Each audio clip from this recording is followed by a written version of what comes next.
Assalamualaikum warahmatullahi wabarakatuh. Halo, perkenalkan nama saya Kayla Sisil Wijaya dari kelas 12 MIPA, yang dimana pada kesempatan kali ini saya akan menjelaskan salah satu materi dari pelajaran fisika, yaitu tentang radiasi elektromagnetik atau yang bisa kita kenal dengan gelombang elektromagnetik. Gelombang elektromagnetik bisa juga kita sebut dengan GEM. GEM adalah gelombang yang dihasilkan dari perubahan medan magnet dan medan listrik secara berurutan dengan arah yang saling tegak lurus. Sedangkan untuk medan listrik bisa kita simbolkan dengan huruf B, dan medan magnet bisa kita simbolkan dengan huruf E. Sifat GEM itu sendiri ada 8. Yang pertama, tidak memerlukan medium untuk merambat. Yang kedua, tidak memiliki muatan listrik sehingga arah rambatannya tidak bisa dibelokkan oleh medan listrik maupun medan magnet. Jadi, arah rambatan dari GEM itu sendiri lurus. Yang ketiga, GEM merupakan gelombang transversal. Yang keempat, energinya tergantung pada besarnya frekuensi atau panjang gelombang, yang dimana nanti ada pada rumus energi gelombang elektromagnetik sama dengan H dikali F sama dengan H dikali C per lambda. Yang kelima, GEM memiliki kecepatan konstan di ruang hampa, yang dimana pada sifat ini kita menggunakan kelajuan cahaya, karena GEM itu sendiri juga merupakan gelombang cahaya, yang dimana C atau kelajuan cahaya itu besarnya 3 dikali 10 pangkat min 8 meter per second. Yang keenam, perubahan medan magnet dan juga medan listrik terjadi secara bersamaan. Dan yang ketujuh, kuat medan listrik dan juga medan magnet berbanding lurus, yang dimana ada dalam rumus energi listrik sama dengan C kecil dikali B. Sifat GEM yang ke-8 atau yang terakhir adalah GEM dapat mengalami refleksi atau nama lainnya adalah pemantulan, refraksi atau pembiasan, polarisasi atau pengkutupan, interferensi atau perpaduan, dan difraksi atau hamburan maupun lenturan.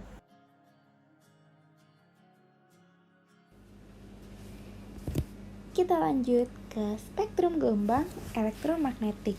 Spektrum gelombang elektromagnetik itu urut dimulai dari sinar gamma, lanjut ke sinar X atau sinar Ronsen, kemudian ada sinar UV atau ultraviolet.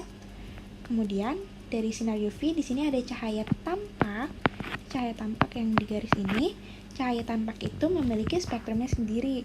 Di sini ada warna ungu, kemudian warna nila, warna biru, warna hijau, kuning, jingga, dan juga merah, atau yang biasa kita kenal dengan sebutan Mejiku Hibinio.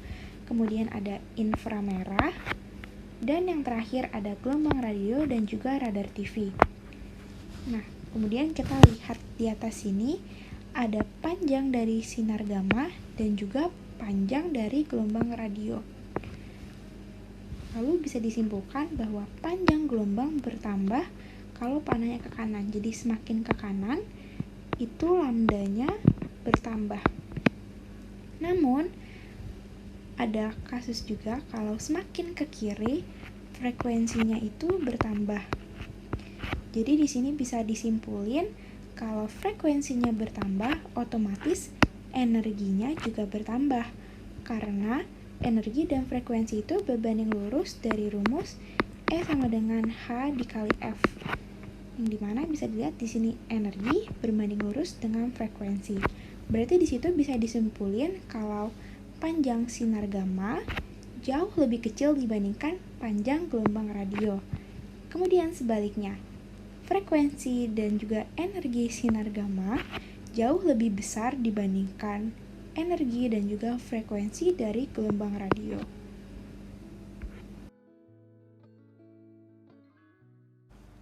Persamaan gelombang elektromagnetik di sini yang aku tulis ada 5. Yang pertama ada C sama dengan lambda dikali F. Nah, untuk C-nya ini sendiri adalah kecepatan cahaya yang besarnya 3 kali 10 pangkat min 8 meter per second. Ini udah dijelasin di yang sebelum-sebelumnya. Kemudian frekuensi ini besarnya hertz, dan lambda ini panjang gelombang, satuannya itu meter. Kemudian untuk persamaan yang kedua ada E sama dengan C dikali B.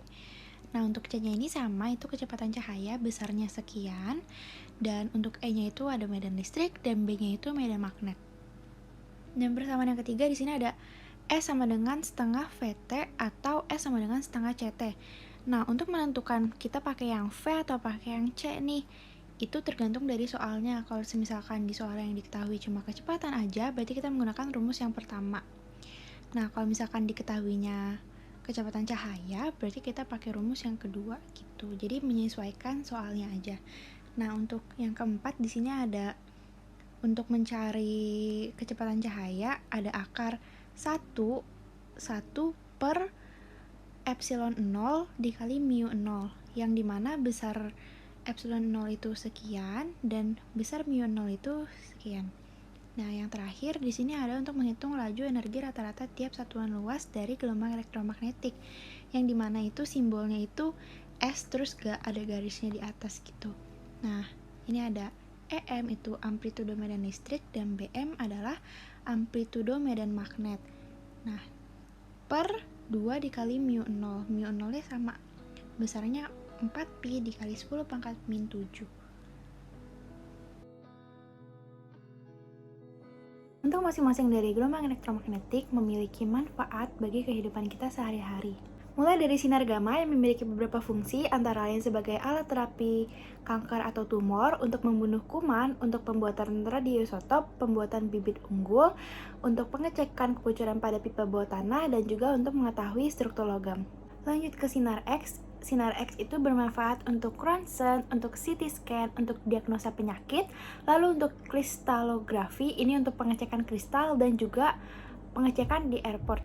Lalu ke sinar UV, itu memiliki fungsi untuk mensterilisasi alat pada rumah sakit, lalu untuk fotosintesis dan juga untuk membunuh kuman. Kemudian cahaya tampak berfungsi agar kita itu bisa melihat, karena kan cahaya tampak memiliki spektrum cahaya. Kemudian untuk sinar inframerah biasanya digunakan pada remote dan juga alat-alat fotografi. Lanjut ke gelombang mikro, dia ini bermanfaat sebagai alat komunikasi tapi dalam bentuk radar dan juga pemanas dalam microwave. Lalu yang terakhir ada gelombang radio dan juga TV. Ini berfungsi sebagai alat informasi dan juga komunikasi. Sekian penjelasan dari saya mengenai materi radiasi elektromagnetik.